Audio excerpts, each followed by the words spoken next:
comment penser ce surgissement inouï de la crise sanitaire? Alors, pour penser ce surgissement, moi j'aime bien d'abord penser à ce qu'est supposé, être une crise en fait. Donc une crise, j'ai l'impression que depuis très, très longtemps, on est dans un régime de crise.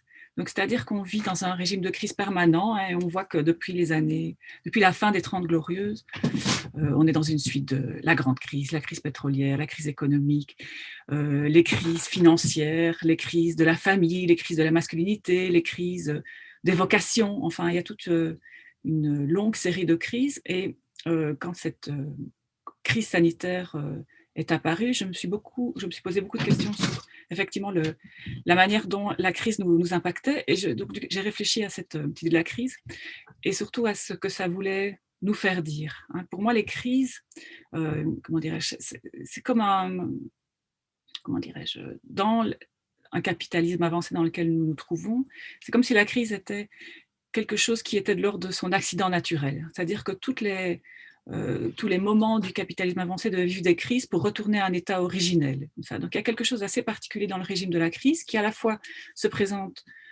effectivement comme un surgissement inouï, c'est toujours quelque chose auquel on ne s'attend pas et en même temps quelque chose auquel on doit faire face et donc qui apparaît effectivement comme un accident naturel.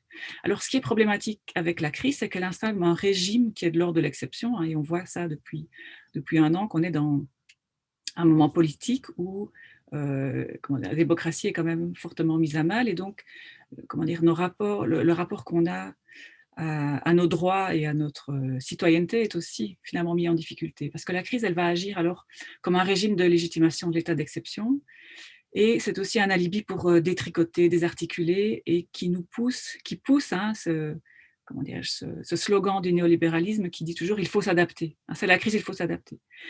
Donc le régime de la crise, comment penser ce surgissement si inouï? Moi, d'abord, avant de penser le surgissement lui-même, j'essaie de penser qu'est-ce que la crise, à la fois, veut nous faire, mais veut nous faire dire aussi, veut nous faire être, hein. Et alors, ce à quoi j'essaye d'être attentif, c'est que la crise, comment dire, elle jette un voile sur les inégalités. Et donc la crise est toujours en train, comme elle est toujours en train de fabriquer un état d'exception, elle est toujours en train aussi de toujours tous nous reprendre, citoyens et citoyennes, hommes et femmes, toutes personnes confondues, comme des individus à parts égales. Or, la société est traversée d'inégalités, si vous voulez. Et donc, on n'est pas du tout dans un régime, justement, d'égalité dans les moments de crise que nous vivons.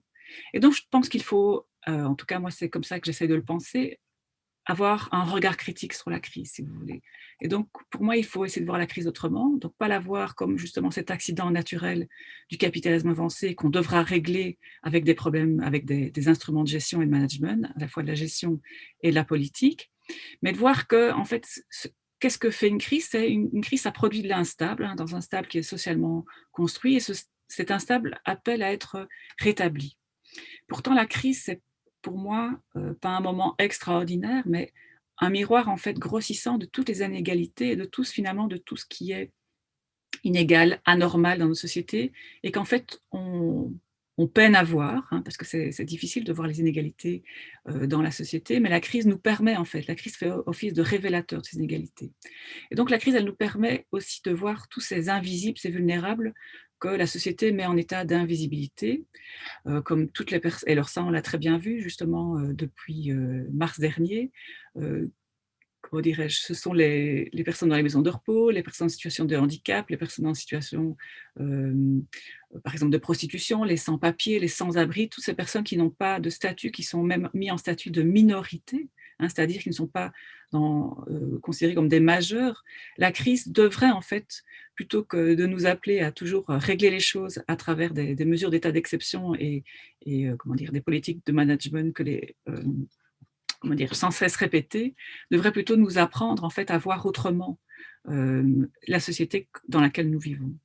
Donc voilà, je dirais comment penser peut-être dans un premier moment ce surgissement inouï, hein, le penser comme un événement qui nous permet de voir autrement la société dans laquelle nous vivons.